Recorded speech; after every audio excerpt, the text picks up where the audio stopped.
తెలుగు రాష్ట్రాల్లో అతిపెద్ద lift manufacturer lifts ట్రై.com dealership కూడా ఇవ్వబడును. తెలంగాణ వ్యాప్తంగా బర్డ్ ఫ్లూ భయం వెంటాడుతోంది. ఇప్పటికే రాష్ట్ర వ్యాప్తంగా పలు జిల్లాల్లో బర్డ్ ఫ్లూ కారణంగా అధికారులు అప్రమత్తమయ్యారు. తాజాగా సిద్దిపేట జిల్లా తొగుట మండలం కాన్గల్లోని పౌల్ట్రీ లేయర్ ఫామ్ లో బర్డ్ ఫ్లూ కలకలం రేగింది. కొన్నాళ్లుగా కోళ్లు మృత్యువాత పడుతూ ఉండడంపై ఫామ్ హౌస్ నిర్వాహకులు ఈ నెల 3న హైదరాబాద్ లోని పశుసంవర్ధక శాఖ కార్యాలయంలో ఫిర్యాదు చేశారు.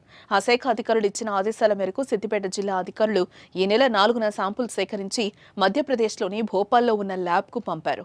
మంగళవారం వచ్చిన రిపోర్టులో బర్డ్ ఫ్లూ పాజిటివ్ అని తేలడంతో అధికారులు అప్రమత్తమయ్యారు.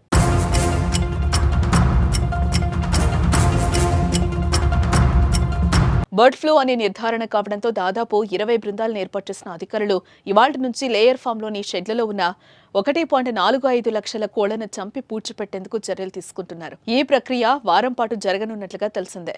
పౌల్ట్రీ ఫామ్ నిర్వాహకులకు భువనగిరిలోనూ పౌల్ట్రీ ఫామ్ ఉండటం, అక్కడ 3 కోళ్లు చనిపోవడంతో అక్కడ కోళ్లకు బర్డ్ ఫ్లూ సోకుంటుందా అని అధికారులు ఆరా తీస్తున్నారు.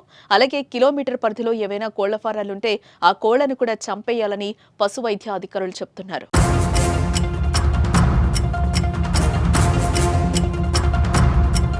మరోపక్క బర్డ్ ఫ్లూ కారణంగా జిల్లా అధికారులు అప్రమత్తమయ్యారు. సిద్దిపేట కలెక్టర్ ఆఫీసులో సంబంధిత శాఖల అధికారులతో అడిషనల్ కలెక్టర్ గరిమా అగర్వాల్ సమావేశం నిర్వహించారు. వ్యాధి వ్యాపించకుండా తీసుకోవాల్సిన చర్యలపై అధికారులకు ఆదేశాలు జారీ చేశారు. జిల్లాలో మొదటిసారి వ్యాధి నిర్ధారణ జరిగిందని, ఈ వ్యాధి ఇతర ప్రాంతాలకు వ్యాపించకుండా మనుషులకు సోకకుండా ముందస్తు చర్యలు తీసుకోవాలని సూచించారు. వ్యాధి సోకిన కోళ్లను భూమిలో పూడ్చివేయాలన్నారు. ఫారంలో పనిచేసే వారికి వైద్య పరీక్షలు చేయాలని, కిలోమీటర్ లోపు కోళ్లను గుడ్లను విక్రయించకుండా చర్యలు తీసుకోవాలని సూచించారు.